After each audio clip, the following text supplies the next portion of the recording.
Hi students, आज ये मेरा पहला वीडियो आपके लिए जिसमें मैं क्लास 10th या कक्षा 10 के बारे में जो विज्ञान साइंस सब्जेक्ट है उसका पहला जो चैप्टर है रासायनिक अभिक्रिया या केमिकल रिएक्शन के बारे में आपसे बात करूँगा। यदि आपको कोई भी दिक्कत है तो इसमें आप क्लियर कर सकते हो और मैं आपको हर एक सब्जेक्ट के बारे में, हर टॉपिक के बारे में विद डिटेल बताऊँगा।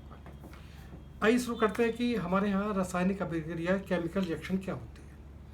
कि जब दो पदार्थ या दो मैटर आपस में केमिकल रिएक्शन करते हैं तो उनसे एक फाइनल प्रोडक्ट पैदा होता है। यानी कि जब दो पदार्थ आपस में रासायनिक अभिक्रिया करते हैं उनसे नई चीज़ पैदा होती है, जैसे H2 + O = H2। क्लियर। इसी आधार पर केमिकल के जब जैसे कोई चीज़ है, जब तक उनके हम केमिकल रिएक्शन देखें उसके बारे में शो नहीं कर सकते। अब बात करते हैं कि केमिकल रिएक्शन कितने प्रकार की और क्यों होती है। क्योंकि केमिकल रासायनिक है तो आपस में विक्रिया करेगा तो नई चीज़ तो पैदा होगी। अब जैसे हम देखते हैं कि मैथ है, मैथ की बिल्डिंग किस प्रकार होती है, प्लस माइनस मल्टीप्लाई डिवाइड पर। इसी प्रकार रासायनिक अभिक्रिया केमिकल रिएक्शन 4 टाइप की होती है। कौन कौन सी? पहली होती है एडिशन, दूसरी सब्ट्रैक्शन, तीसरी डिस्प्लेसमेंट और चौथी डबल डिस्प्लेसमेंट। ये तो मैथमेटिकल नाम हो गए। अब इनके केमिकल नाम क्या होते हैं? जो पहली बोली हमने आपको एडिशन, वो होती कंबाइंड रिएक्शन। दूसरी बोली हमने आपको सब्ट्रैक्ट रिएक्शन, वो होती है डिकम्पोज रिएक्शन। तीसरी होती है डिस्प्लेसमेंट, वो डिस्प्लेसमेंट होती है। और चौथी होती डबल डिस्प्लेसमेंट यानी द्विविस्थापन प्रक्रिया होती है। Let us play now the first topic, the combined reaction. When two elements are reaction with each other and produce a new product is equal to chemical reaction. So additional chemical reaction. ये combine. It means क्या? H2 + O = H2O.